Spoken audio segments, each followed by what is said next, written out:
అహంకారంతో విర్రవీగిన వైసీపీని ప్రజలు చిత్తుగా ఓడించారన్నారు సీఎం చంద్రబాబు.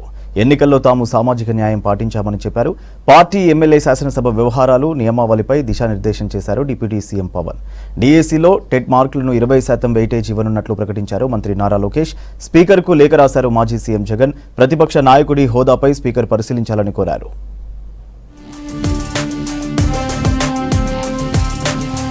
అహంకారంతో విర్రవీగిన వైసీపీని ప్రజలు చిత్తుగా ఓడించారన్నారు సీఎం చంద్రబాబు.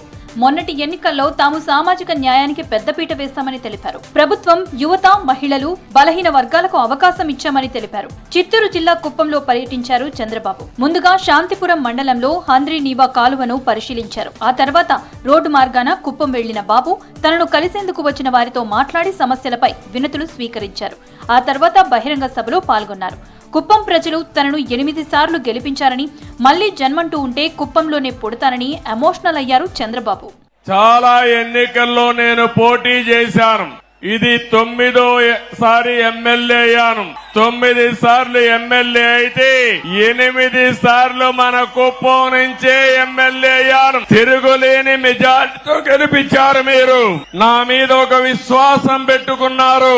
నేను వచ్చినా రాకపోయినా ఎన్నికల్లో మేము అండగా ఉంటామని మీ నిజాయితీ నిరూపించారు. జనసేన ఎమ్మెల్యేలతో ఆ పార్టీ అధినేత డిప్యూటీ సీఎం పవన్ కళ్యాణ్ సమావేశమయ్యారు. విజయవాడలోని క్యాంపు కార్యాలయంలో నిర్వహించిన ఈ సమావేశానికి మంత్రులు నాదెండ్ల మనోహర్, కందుల దుర్గేష్ తో పాటు ఆ పార్టీ ఎమ్మెల్యేలు హాజరయ్యారు.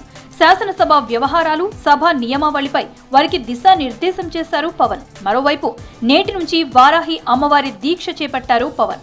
11 రోజుల పాటు వారాహి దీక్ష చేయనున్నారు.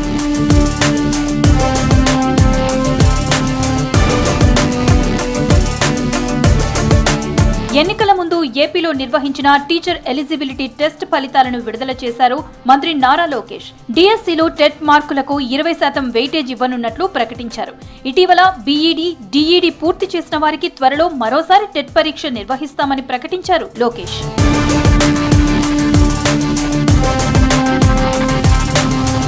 ఏపీ శాసనసభ స్పీకర్కు లేఖ రాశారు మాజీ సీఎం జగన్. మంత్రుల తర్వాత తనతో ప్రమాణ స్వీకారం చేయించటం సభా పద్ధతులకు విరుద్ధమని లేఖలో పేర్కొన్నారు. ప్రతిపక్ష నాయకుడి హోదా ఇవ్వకూడదని ముందుగానే నిర్ణయించినట్లున్నారని తెలిపారు. ప్రతిపక్ష హోదా ఇవ్వాలంటే 10% సీట్లు ఉండాలని చట్టంలో ఎక్కడా లేదన్నారు. అధికార కూటమి స్పీకర్ ఇప్పటికే తన పట్ల శత్రుత్వాన్ని ప్రదర్శిస్తున్నారని ఆరోపించారు. ప్రతిపక్ష హోదా లేకపోవడంతో అసెంబ్లీలో గొంతు విప్పే పరిస్థితులు కనిపించడం లేదని, తమ అభ్యంతరాలను పరిశీలించాలని స్పీకర్ని కోరారు జగన్.